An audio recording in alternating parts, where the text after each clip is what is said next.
Mais tout de suite, direction les Pyrénées, plus précisément Cauterets. Bonjour Mathieu Crépel. Bonjour. Bienvenue sur Sud Radio. Vous êtes snowboarder professionnel, vous êtes organisateur des Safety Shred Days. Alors pardonnez mon accent anglais absolument abominable. C'est quoi les Safety Shred Days ? Alors les Safety Shred Days, aujourd'hui c'était la première édition des Safety Shred Days, donc 2 jours de formation à la gestion des risques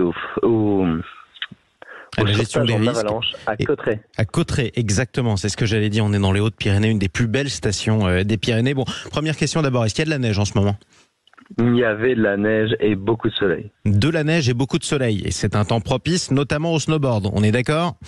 Exactement, on a passé vraiment du bon temps. Voilà, sauf que justement, il faut faire très attention. Alors, comment vont se dérouler ces journées de formation ? Et surtout, à qui elles s'adressent ? Parce que le gros des touristes n'est pas encore arrivé. Exactement, c'est vraiment fait pour tous les pratiquants qui souhaitent se mettre hors piste, que ce soit novices ou professionnels. On avait vraiment 3 niveaux de formation, dont plus de 10 athlètes professionnels. Dont 10 athlètes professionnels qui vont donc aider ceux qui seront inscrits à ces formations à se former au risque avalanche. Vous allez me faire le mode d'emploi, même si j'ai pas d'image, même si on n'est pas sur place. Imaginons que je sois à ski ou en snowboard, que j'ai pris des risques, que je sois parti en hors-piste, et je vois mon camarade un peu plus loin qui est emporté par une avalanche. Qu'est-ce que je fais ? Alors, là on a différents niveaux de formation, notamment au niveau 1. Tout d'abord, s'il y a avalanche, c'est qu'il y a eu une bêtise.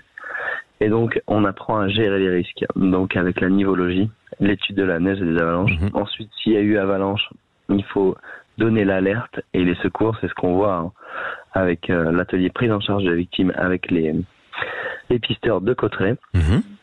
Ensuite, nous avons l'atelier recherche DVA. Donc, détecteur de victimes en avalanche. Donc, on a des petits boîtiers qui nous permettent de rechercher les avalanchés sous l'avalanche. Ensuite, il y a le sondage. Donc on apprend à utiliser une sonde. Ensuite, le pelletage, qui est une étape très importante. Puis, la prise en charge de la victime. Exactement, une fois qu'on l'a retrouvé. Alors, il faut le dire aussi à tous ceux qui nous écoutent et qui se disent « Mais c'est bizarre, là, il n'y a pas plus léger que la neige. Normalement, une fois qu'on est sous la neige, on devrait pouvoir en sortir. » La vérité, c'est que c'est tout le contraire. Exactement. Ça se fait pas comme ça. Il faut vraiment acquérir de l'expérience, des automatismes, avoir le bon matériel. Et donc, c'est tout un processus qu'on apprend donc au Safety Shred Days. Exactement. Alors, parlez-moi du cas de figure le plus angoissant, c'est-à-dire que, alors, c'est angoissant de voir ses amis être emportés par une avalanche, mais se retrouver coincé sous la neige sans même pouvoir bouger, sans voir la lumière du jour, c'est encore pire. Qu'est-ce que je fais si jamais je me retrouve comme ça, après avoir valdingué sous la neige, si je me retrouve enseveli sous la neige, qu'est-ce que je fais? Comment je réagis? Alors, là, comment réagir? Surtout, il faut garder son calme. Voilà, ça va accroître ses chances de survie. Ensuite, il faut essayer de se faire une poche de neige. Il faut attendre. Voilà. C'est quoi une poche de neige?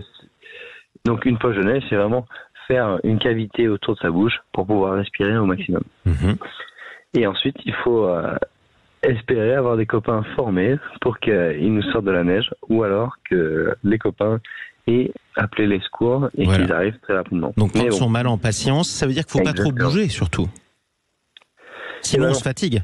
De toute façon, on peut essayer un peu de bouger pour se faire une poche d'air autour de la bouche, etc. Mais c'est quasiment impossible.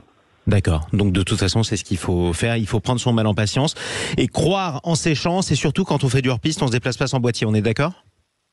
Le boîtier s'appelle donc un détecteur de victimes.